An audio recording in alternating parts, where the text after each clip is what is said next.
Et si vous pouviez recevoir des messages de l'invisible? Génial, hein? Ou alors il y en a qui vont dire « Oh, non, ça fait peur ». Eh bien, grâce au channeling, on peut y arriver. Je vous explique tout cela. C'est quoi le channeling? Le channeling, c'est pouvoir être en connexion avec l'invisible et recevoir des messages. Ces messages, ils vont vous servir à quoi? Ben, ils vont pouvoir vous guider ou recevoir vraiment des informations utiles par rapport à votre travail. Par exemple, moi, toutes les formations que je crée, je les crée en channeling. Donc, je reçois des informations, des énergies auxquelles je me connecte et ça me permet d'avoir des soins énergétiques juste géniaux, super efficaces, d'avoir une méthode unique aussi et de pouvoir partager tout cela en formation. Ce ne sont pas des choses que j'ai apprises en formation, non, c'est vraiment des choses que j'ai reçues en channeling et d'ailleurs toutes ces informations, on ne les trouve pas sur Internet. Le channeling nous permet aussi d'avoir des informations sur des mondes que l'on ne connaît pas puisqu'on peut se connecter à toute énergie invisible et souvent le mental prend le dessus en pensant que ces énergies réagissent comme nous ou vivent comme nous, alors que ce n'est pas du tout le cas. Et donc, ça nous ouvre des portes vers des choses totalement inconnues et ça nous ouvre les esprits, en tout cas chez moi, et ça permet bien entendu de découvrir des choses juste incroyables. Alors oui, ça fait peur parce qu'on se dit « Ah, à quoi est-ce que je vais me connecter ?» Alors là, c'est important, il faut suivre des protocoles clairs et précis pour vous empêcher de vous connecter à tout et n'importe quoi et de vivre tout et n'importe quoi, évidemment. Sur Internet, j'ai déjà vu des personnes qui transmettaient les messages. Quand on dit « je transmets les messages des guides », c'est qu'on est en channeling, on est en connexion directe avec ces guides. Et parfois, ces messages, ils sont vraiment négatifs, mauvais, méchants, ils culpabilisent. Quand c'est comme ça, vous pouvez vous dire que la personne, elle n'est pas connectée à de belles énergies, ou même pire, il y a des personnes qui inventent. Ça arrive, donc attention, dès que les messages font peur, qu'ils ne sont pas très positifs, là vous pouvez vous dire « il y a quelque chose, il y a une sonnette d'alarme qui doit être activée pour vous en vous disant « je n'ai pas une bonne personne en face de moi » ou cette personne elle est connectée à des énergies qui ne sont pas bonnes. En channeling, le pendule est essentiel. Pourquoi? Parce que ce pendule, il va permettre de valider les messages que l'on va recevoir. Il va permettre aussi d'être en connexion directe avec les énergies si on n'arrive pas à recevoir directement le message. Donc c'est un plus. Mais ce ne sera pas tout. Ce pendule, il va aussi nous permettre de travailler sur nos énergies. Ce qui est important, parce que quand on fait du channeling, il faut un niveau d'énergie élevé afin de ne pas s'épuiser et afin de ne pas attirer trop d'énergies qui ne sont pas très positives pour nous. En plus, en channeling, il faut vraiment être bien émotionnellement.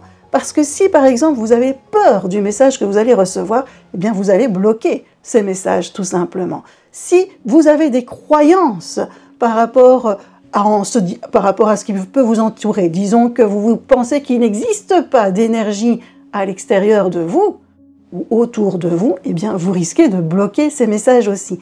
Quand on fait du channeling, il faut une ouverture d'esprit énorme et être prêt à tout entendre et être prêt à tout recevoir. Et ça, c'est un énorme travail sur son émotionnel.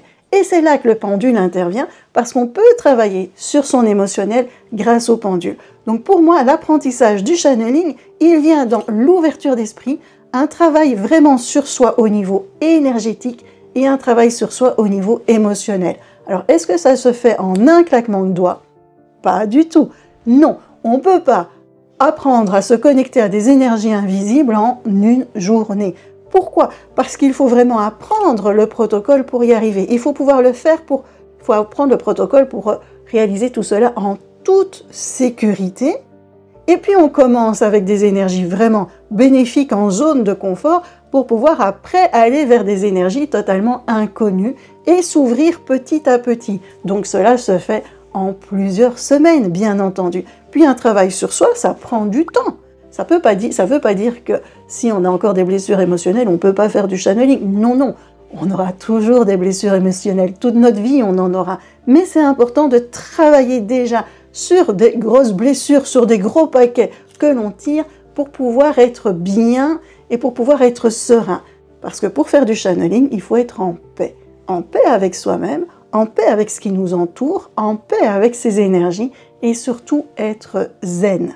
Parce que si vous n'êtes pas zen, qu'est-ce qui se passe? Eh bien, vous allez penser à plein de choses. Vous allez être pris par vos émotions et vous n'allez pas entendre les messages que l'on va vous envoyer.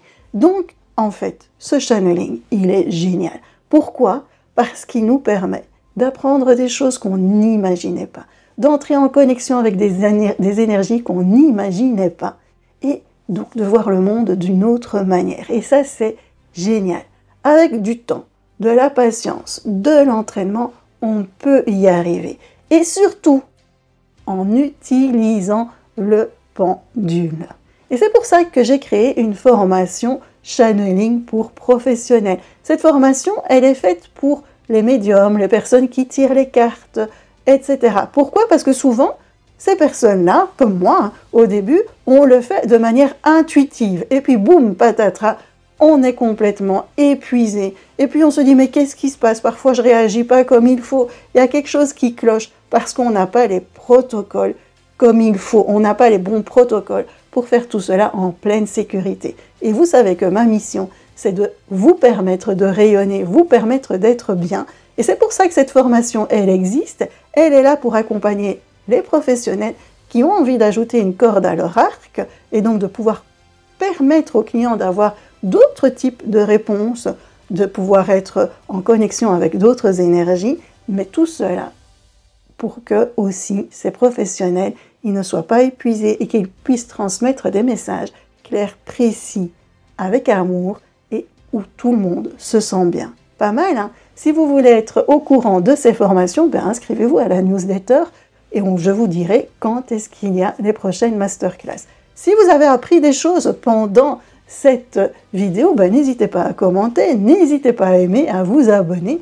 Et moi, je vous dis à tout bientôt. Je vous fais des énormes bisous et à tout bientôt.